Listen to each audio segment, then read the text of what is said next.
Ndugu mtazamaji unayetufuatilia moja kwa moja, mbele yako hapa ni DVP Studio, lakini pia tupo na mheshimiwa kweli kweli. Tunaposema mheshimiwa maana yake ni bwana harusi. Kama unavyomuona kapendeza kweli kweli, na atatuambia mawili matatu, na nafahamu kila mmoja anatamani kumfahamu bwana harusi ni nani. Bwana harusi ni huyu hapa. Kwa jina naitwa Samson Samuel Daudi. Nimezaliwa wilaya ya Kahama, mkoa wa Shinyanga, na mwaka 2006 nilianza masomo yangu ya shule ya msingi, nikamaliza 2012. Mnamo mwaka 2013 nikaanza masomo yangu ya sekondari kidato cha kwanza, nikamaliza 2016. Nikafanikiwa kujiunga na masomo ya kidato cha tano mnamo mwaka 2017. Na hapo ndipo nilipomaliza masomo yangu ya kidato cha sita mwaka 2019. Yes, asante sana. Nadhani kila mmoja sasa umemtambua kwa angalau kwa kiwango chake cha elimu. Huyu ni bwana harusi. Ametuambia amefika form 6 pale. Lakini kitu ambacho ukifahamu ni kwamba hakuishia pale. Natamani kufahamu katika miaka hii unamaliza kidato cha sita, kulikuwa na kampeni za kujiunga na Jeshi la Kujenga Taifa. Vipi, ulifanikiwa kujiunga na mafunzo hayo? Ndiyo, nilifanikiwa kujiunga. Hebu tuambie ilikuwa ni kambi 800 na ngapi, au hebu tuambie ilikuwa ni kambi gani? Ilikuwa ni Makuyuni kule Arusha. Makuyuni Arusha, Jaramba kweli kweli. Mwamba huyo hapo kama unavyomuona hapo kwenye picha hizo zinazopita. Amepita hapa. Hebu tuambie jambo la msingi kabisa ambalo umejifunza katika mafunzo ya jeshi. Ni jambo gani ambalo unajua kabisa hili kwa kweli naishi nalo na mtaani linanisaidia?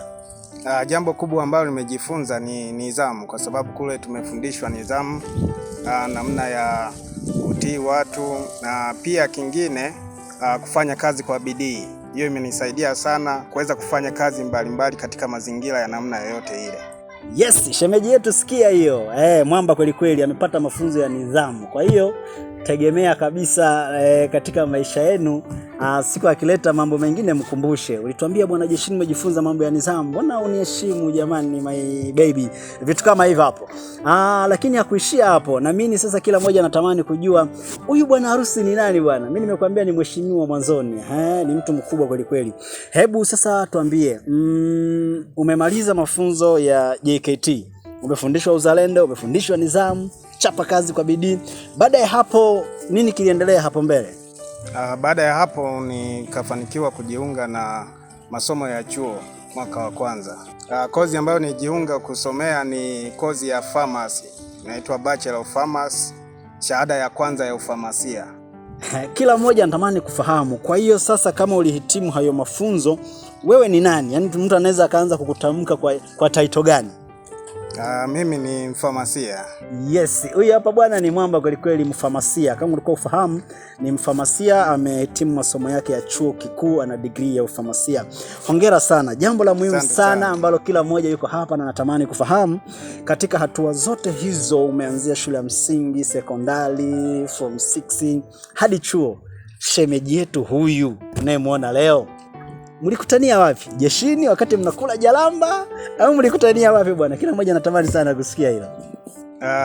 Shemeji yenu mnayemwona hapa, tulikutania naye kule chuoni. Kama ulivyosikia mpenzi mtazamaji, ni kwamba walikutana chuoni.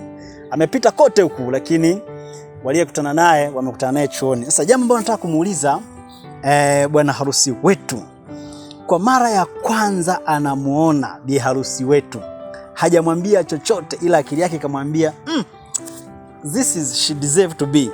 Ulihisi kitu gani kabla hujamwambia chochote?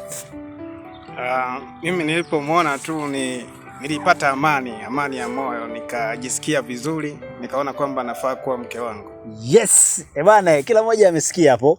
Alipomuona aliona she deserve to be. Unaweza kuniambia ilikuwa ni katika eneo lipi na mazingira yapi ambapo uliamua sasa kumfuata moja kwa moja na ukamwambia fulani, I need to be with you?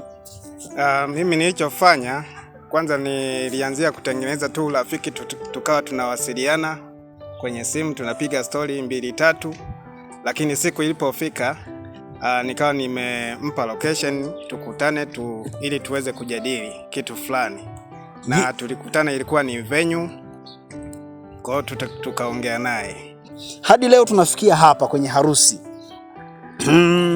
Ni jambo gani ambalo unaweza kumwambia sasa, kwa sababu tayari she said yes?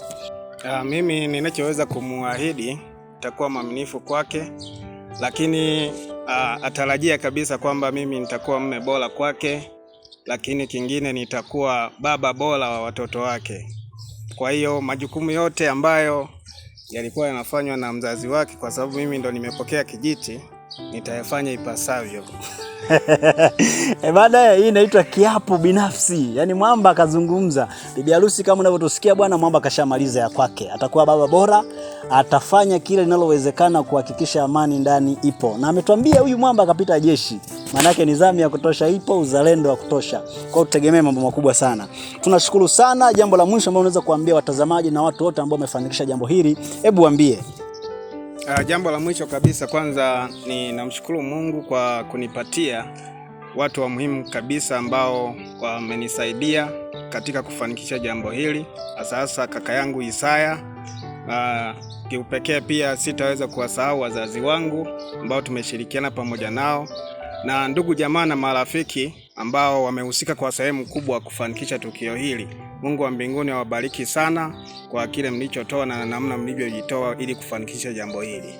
Asante sana. DVP Studio tunakutakia heri ya maisha, ikawe ndoa njema ambayo inawapendeza watu na Mungu pia. Asante. Mungu awabariki sana. Shemeji yetu unapotusikia popote ulipo, hii ni DVP Studio na kazi yetu ni moja tu, kuziweka kumbukumbu hizi katika mazingira ambayo itakuwa ni kumbukumbu ya kukumbushana pia kwenye familia yenu. Tunasemaje? DVP Studio here for you.